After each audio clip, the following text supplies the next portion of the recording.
A temporary ceasefire has taken hold in Gaza. Prisoner exchange was a crucial condition put on the table as the first batch of people on both sides return home. The hope returns with them. Our next report tells you more. This is the moment that a convoy of International Red Cross vehicles moved the first hostages to be released by Hamas in its temporary ceasefire with Israeli forces. 24 people in total, 13 are Israeli women and children, being exchanged for 39 Palestinian women and teenagers released from Israeli prisons. These photos were provided by a group representing families of the abducted and include children aged 5 and 9. The government of Qatar, which acted as a mediator, says 10 of the remaining freed hostages are citizens of Thailand and 1 Filipino. Reuters' source briefed on the talks says the Thai citizens were released in a separate deal from the ceasefire that had not been previously reported, and all of them are men.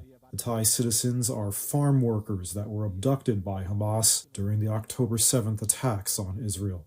The Red Cross is acting as a go-between in the transfer and brought their group across the border to Egypt. There were scenes of jubilation in the West Bank for the Palestinian prisoners released. Laith Othman is one of them. He says he can't find the words to express his feelings, but thanks God.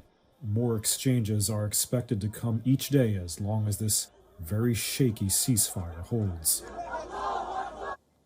Now, for more on this, we have Uriel, who is joining us live from Jerusalem. He is an associate professor of political science at Tel Aviv University. Thank you for being with us.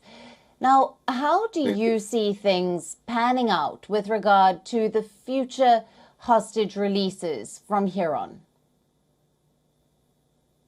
It went relatively well yesterday, and to see the reunion of the families was tremendously emotional.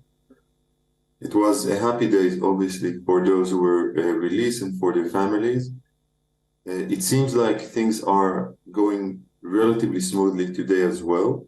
There have been a couple of breaches of the ceasefire, but relatively minor at that. And so we do expect 14 more hostages to be released today in exchange for 42 Palestinians prisoners who will be released from the Israeli side. What comes next, of course, according to the deal, is 3 more days of such an exchange until 50 Israeli hostages will be released. And then there is a possibility of extending up until to 10 days, with each day Hamas releasing 10 more Israeli hostages. Yes. Now, as you said, an emotional day yesterday for those who were released and plenty more still being held hostage. Do you think that there is a chance of the current ceasefire being extended and future prisoner exchanges? If you mean beyond the 4 days, then yes, there is a real possibility that the ceasefire will be extended beyond 4 days up until to 10 days. According to the original agreement, it should not extend beyond 10 days. After 10 days, the war in all likelihood will be resumed, with Israel trying to bring down the government of Hamas. I can see Hamas trying to extend the ceasefire beyond the 10 days, trying to provide, because they have, of course, many other hostages, both civilians and soldiers. I can see Hamas trying to extend the ceasefire beyond that in order to regroup and possibly not have their whole infrastructure and government dismantled. And then it will be up to Israel to decide. And a big question, of course, what will be the sort of international pressure that Israel will be facing, especially by the U.S. So far, at least, U.S. President Biden assured Israel that he will endorse Israel's continuous military effort to bring down Hamas government.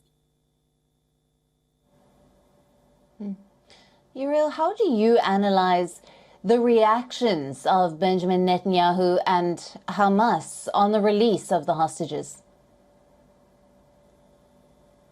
Well, for Netanyahu, as for the Hamas, I think it's mainly a question of survival.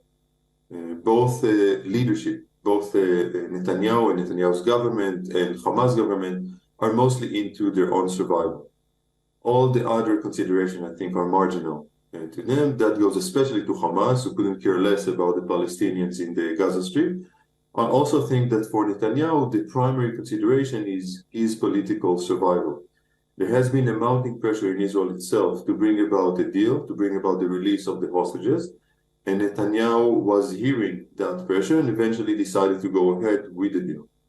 I think for the Hamas as well, the release of Palestinian prisoners in Israel itself is a very important aspect to show to the Palestinians who suffers now because of Hamas atrocities of October 7th.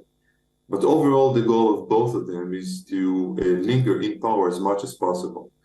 My personal hope is that both will fail, that Israel will bring about the demise of Hamas, and that eventually the Israeli public will bring down Netanyahu's government as well. The first militarily, the second in political means. Right. Thank you very much for being with us on this broadcast. Thank you. WION, now available in your country. Download the app now. Get all the news on the move.